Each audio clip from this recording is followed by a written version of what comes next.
Welcome back, my friends, to another CAD Time. Today we're building a quick and easy microscope camera mount. Since I have this camera from school, a cheap one on Amazon, that I'd like to kind of mount top down so I can take some nice close-up views of filaments and fibers. So in order to achieve some of the shots for another video, let's work on the stand in this one. My goal for this is to use only materials I currently have. I have this business card holder that I acquired like 2 years ago from a IMTS in Chicago. It's a nice Misumi extrusion that I'm going to use for the vertical part of the stand that the microscope will attach to, and we can adjust moving it up and down. So in terms of 3D printed parts, I'm going to need a base that will have this extrusion slide in, and also a bracket, like an arm, that holds the microscope out and that also can glide on this Misumi rail and be adjusted at different heights. So we've got 2 3D printed parts we're going to need to model. On the topic of the base, aside from the rail needing to slide into it, I also want to put 4 of these little rubber feet and print it hollow so I can fill it with some sand and give the base weight. Welcome to my on shape. So I want to make my base 14 by 12 centimeters. There we go. Nice little rectangle. This extrusion has caps on it.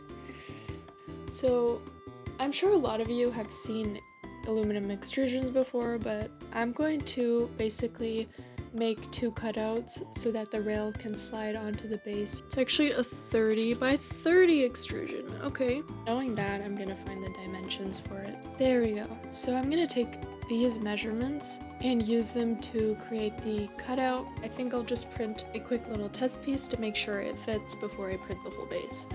Add some fillets. That is way too big, maybe more like 1. Boo. Studio. Give it a try. Sneak peek of an upcoming project on the screen currently. I will also print this hollow. Strength 0. Walls, I'll make it 4. Are you hollow? Yes, you are. I'm going to also attempt to print this without supports and see if it hates it. Alright, so I started the test sprint. It's about 22 minutes. For the arm, I'm also gonna try and take advantage of this aluminum extrusion and have the arm glide, put a hole to have like an M3, M4 bolt so that I can just tighten the arm in a fixed position depending on how high I'd like the microscope. I'm also going to make it so that the length of the arm reaches to the midpoint of the base that we're designing, and I'd like to attach the microscope to the 3D printed piece using a zip tie. Allow it, take this dimension, it should be close to 30. There we go. Yeah, I'm just going to trace. I'll speed this in post.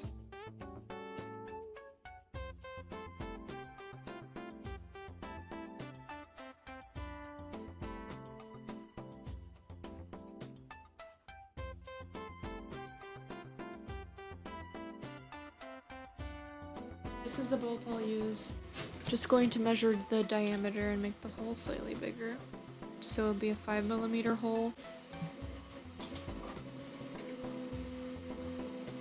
Exactly. There we go. And then I'll add a fillet here and here.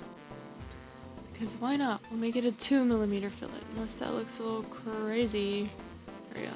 At this point, some of you may have noticed the mistake I made with this part. Basically, I forgot a key detail in the CAD. If you think you know my mistake, feel free to leave your thoughts down below with a timestamp before I reveal what it was. How much are you guys paying attention? This actually printed fairly well.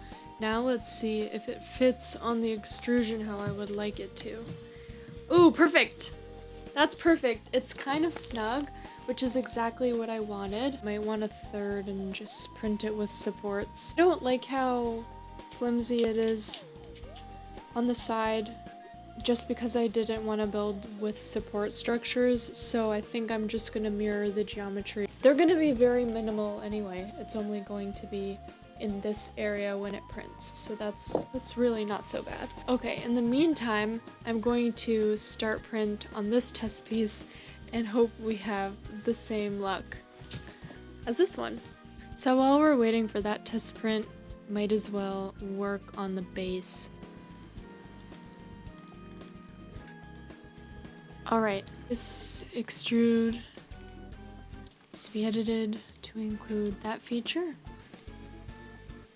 I would like to go back here and add a small extrude cut just to help me locate these pads for the base. So I'll just do 4 pads, quickly get the diameter measurement on here. I purchased these little silicone pad stickers on Amazon a while ago for some product coasters I made for a friend, and I've just been using them on several other projects until I run out. Zero these calipers. We're looking at 12.3 millimeters, so I'll do a 12.5 millimeter hole. Alright, so I'll make a sketch on the face that I'm considering to be the bottom of my base. Got a 12.5 millimeter circle. There we go. Take one more measurement just to make sure. 15, and this should also be 15. Nice. Do too deep of an extrude cut, so I'll just do 1.5 millimeters. Flip the direction, remove, there we go. So this is what our base is looking like, something pretty simple.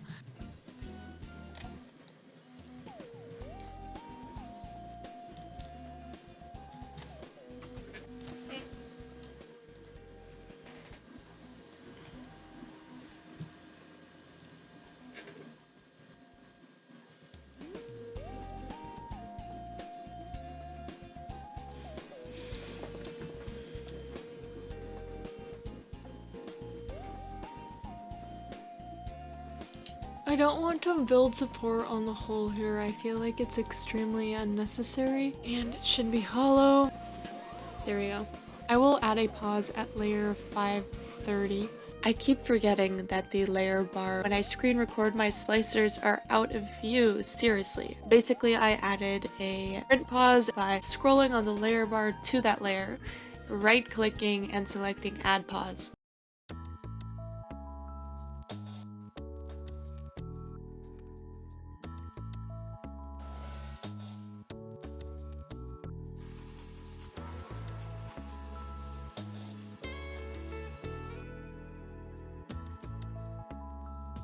I realized a little too late after starting the print back up after filling it with sand was that I should have turned the fans off. Also, I'm not getting good, oh no, not getting good adhesion here. Shoot, okay. We might need to do some surgery with a little bit of super glue before we move forward. Basically, after filling your part with sand, make sure when you hit print again, your fans are turned off so the sand doesn't blow anywhere, and then this layer adhesion issue that I'm showing won't be a problem for you. I think the reason why the layers didn't stick together was because the fans were blowing the sand everywhere, creating dust, just getting in the way of the layer being printed, so that's why it didn't bond very well. Forget to turn all of these fans off when we're starting your print back up after filling it with sand. Otherwise, that mess happens.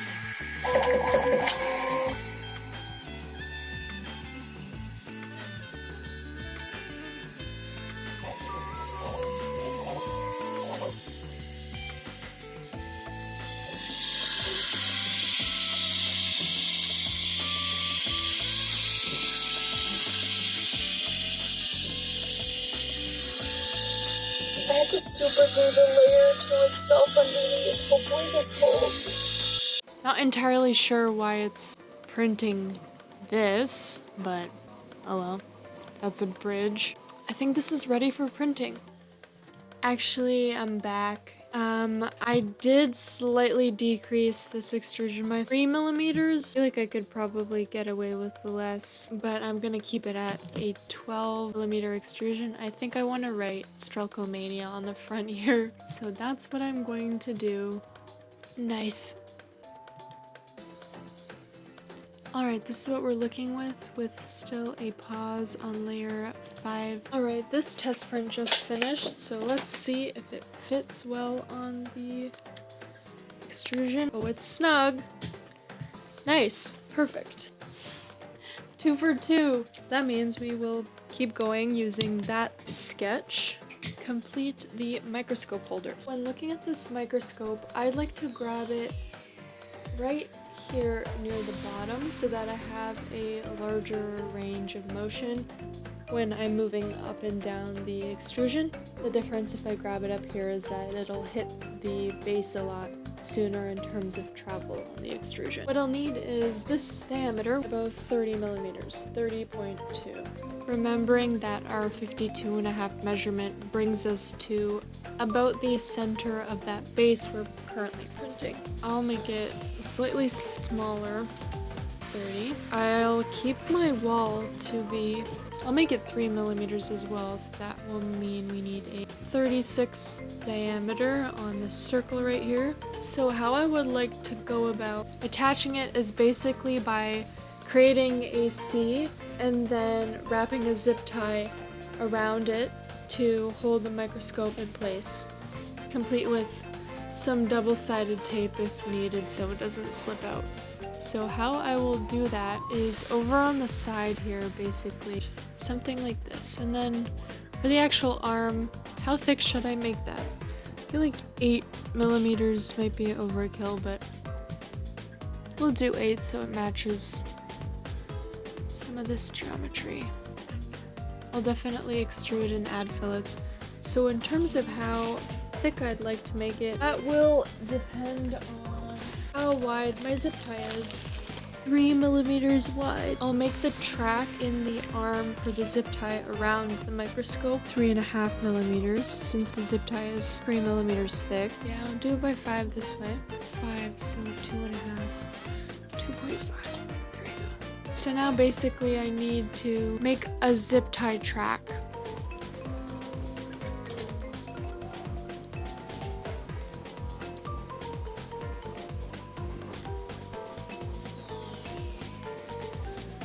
There we go.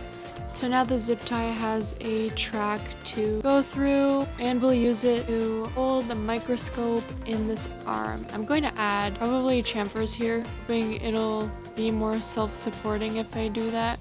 Probably add some fillets here, a larger fillet, like 5 or something. Maybe 3 actually. And that's the microscope arm.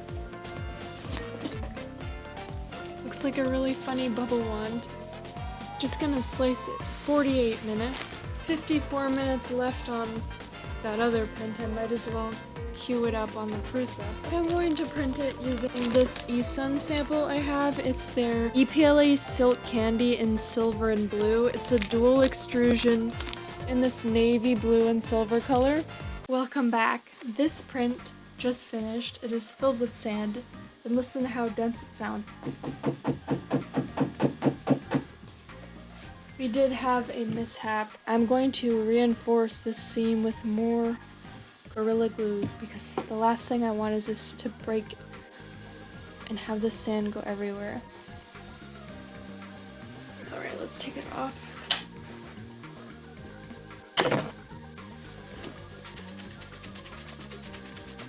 I wonder if you'll be able to hear the sand. Alright, as long as this doesn't get dropped, I'm sure it will be fine, but let's see. Extrusion should fit. Oh no, it cracked. It might be over. We need a second version, folks, this crack. But this base is really nice. That's actually very nice. I think to salvage this, I'm going to super glue it and probably tape it, but that's something to note. Maybe it's better if we'll talk about it. But for now, I'm gonna try and repair that. After a lot of super glue and some white painter's tape, it's fixed. I didn't feel like reprinting it. This is looking promising. I'm gonna add the feet now. At the end of the day, even though it has its flaws, it'll serve the one purpose of filming specific clips for a single video. So I can't complain. This is version 1 of the microscope arm. It holds the microscope very well with the zip ties and fits very snugly on this aluminum extrusion. Some of you might have actually caught my error while I was designing this. I actually need to remake this and make a cutout for a hex nut so that the bolt idea will work. Duh. On to version 2. Let's make one quick fix to this reprint and call it a night. It's almost 2 a.m. So I found the appropriate nut for this bolt, and I'm gonna take a few measurements. Sometimes when you rush a project, you get a lot of oopsies. I'll make it 8. Considering the orientation it's printing in, I'll make it 8. And with that sketch, let's extrude, cut. There we go. Now that will actually work how we want it to.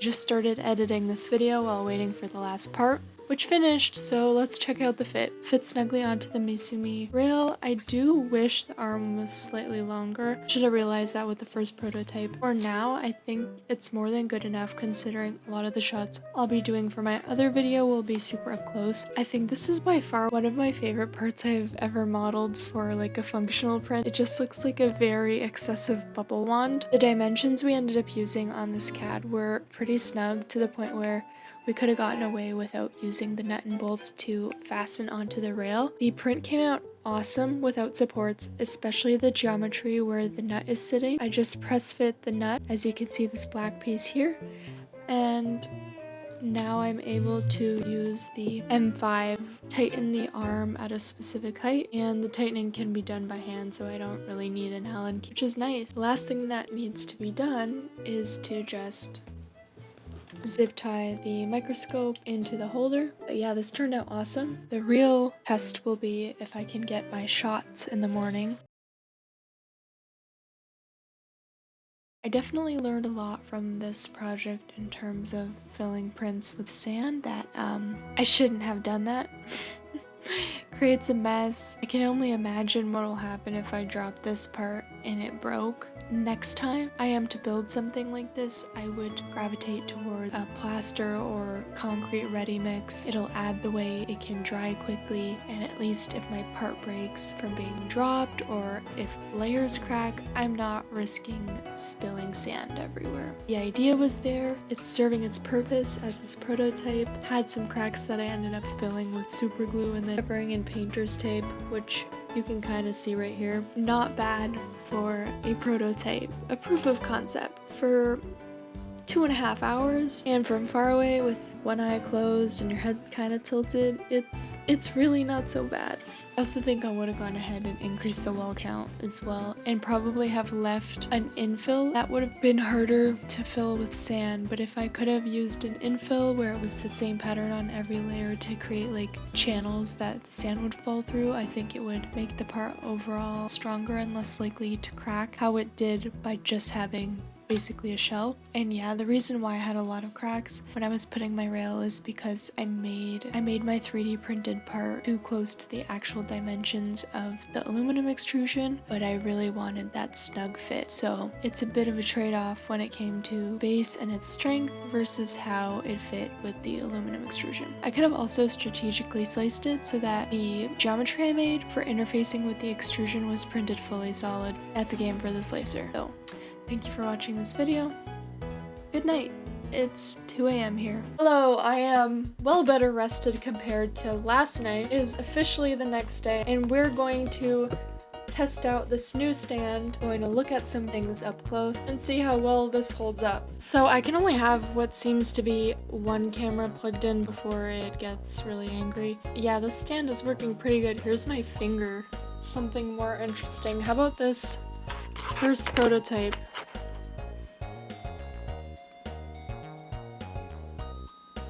See some up close shots of the raster angle and layer fill on this part.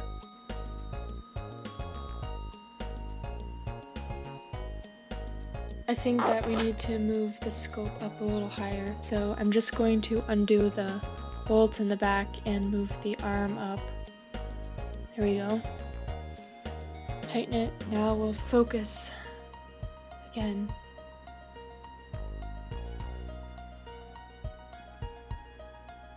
You can even see the layer lines on the build platform a little bit too. Got these failed shoe charms. Wow. So I guess you want to put the part upside down to see it right side up in the preview, but it's really cool how you can see all the layers, how squished the filament looks. Let's take a look at a PCB. This is a custom PCB that was made in the Fab Lab at the university. As I mentioned, it's a bit disorienting trying to locate the part on the screen. Focus is manual on this. There we go.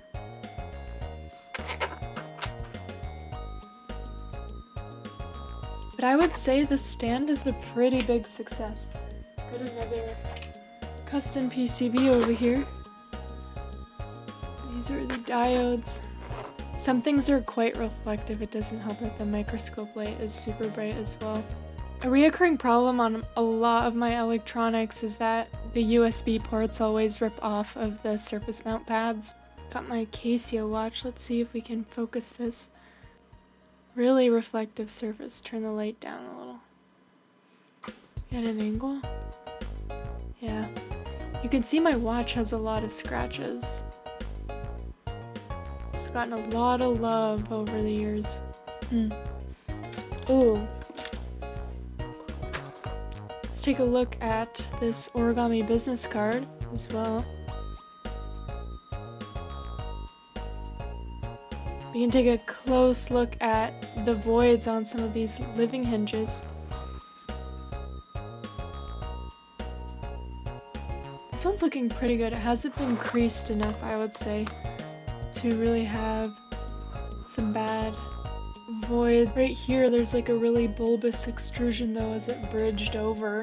Here's a really good example of toolpath voids in an origami print. First of all, I think I was under extruding this, but in these slot hinges, right at these junctions, there's some pretty bad voids. I'm really enjoying these close-up looks of some printed parts. Yeah. Here, I'm going to drop the cam again and see how close up we can get.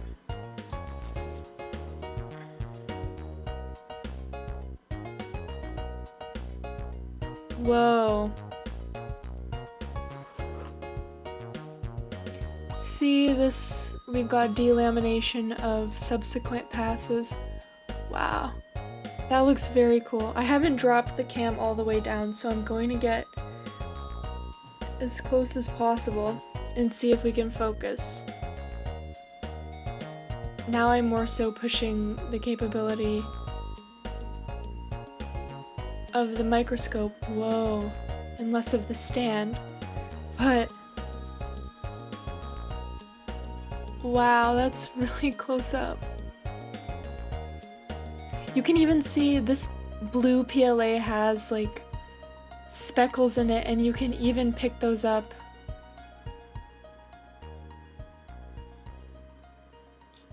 Needs to be refocused.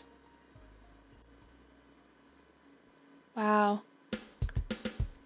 You can see delamination just happening here between the passes. This blue, the bright blue, is a flexible filament called X920.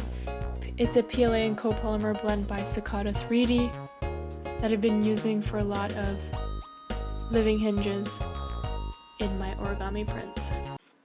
Wow, that's a success!